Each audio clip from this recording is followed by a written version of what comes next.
May it please this honorable court, my lords, my lady, good afternoon. As introduced earlier, my name is Liberty Mshindi, and in the next 6 minutes, I shall substantively respond to the appellant's third claim that the failure to conduct a best interest assessment for Arido's children did not violate Article 53(2) of the Constitution and the UNHCR guidelines on children asylum seekers. My lords, my lady, this court, in 3 instances it has sat and adjudicated on the matter of the best interest of the child, has sided with the child, and has upheld that right as is. However, it has not been faced with a unique situation where it has to balance the state's right to protect national security through efficient means. It is therefore upon this court to interpret whether AI systems can be used to further champion the child's best interest.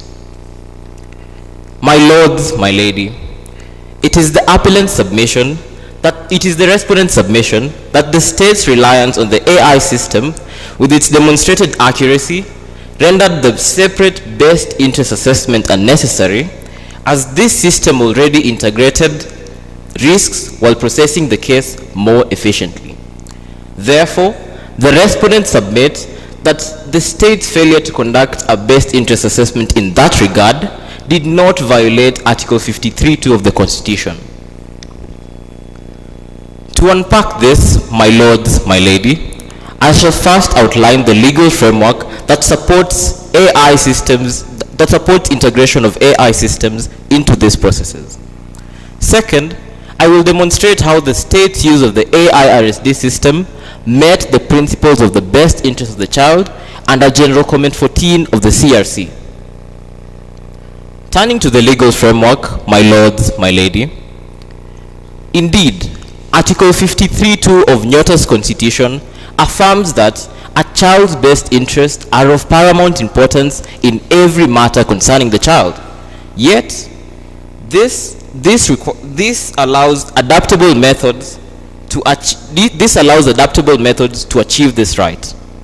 Similarly, the UNHCR guidelines in determining the best interest of the child at page 9 has described the best interest assessment as an evaluation done to determine the child's best interest in that regard. It is the respondent's submission that the AI system conducted this assessment and assessed Warido's children to determine their situation, and therefore it integrated the best interest assessment. Turning to our second limb of argument, my lords, my lady, I shall now show how the state's use of the AI RSD system met the principles for the best interest of the child under the General Comment 14 of the CRC. First, as an interpretative principle, it directs choosing the option that optimally protects the child when there is a conflict of interest. In the present case, my lords, my lady, an order of deportation was made against the backdrop of family unit. It was in the best interest for Arido and his children to be in the same place. The state of Nyota did not want to break the familial unit in this regard. The UNHCR guidelines on the formal determination of the best interest of the child at page 14 has affirmed that families should not be separated in the situations where there are refugees. It is the respondent's submission that the state did not want to break the familial unit in this regard and further cause trauma and harm to Warido's children than that was experienced to them while they were in the state of Zephyria. Turning to the second part, as a rule of procedure, it necessitates the principle of continuous impact evaluations. The UNHCR guidelines on determining the best interest of the child at page 9 has described the best interest assessment as a continuous evaluation that occurs from the moment refugees come into the country of asylum to the time these refugees go out of that country that are seeking asylum in.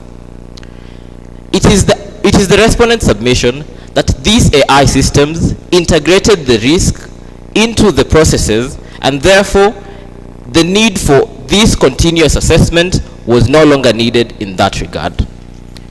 By processing real-time data and the continuous system updates, the analysis based on the most recent and verified information, including changes in country conditions as well as individualized risks. In this regard, we submit that as a rule of procedure, the AI system did not violate the best interest of the child. In conclusion, my lords, my lady, it is the appellant's submission that the failure to conduct a best interest assessment did not violate Article 53(2) of the Constitution and the UNHCR guidelines on children asylum seekers. My lords, my lady, the Republic of Nyota is regarded as a champion for human rights. Therefore, to what will it profit the Republic of Nyota to deport the children of Warido back to a country where they would face torture? It is in this regard that I now cede the floor to my co-counsel, Ms. Ashley Ngeno, to proceed with our arguments on the fourth claim. It has been an honor submitting before this court. Thank you.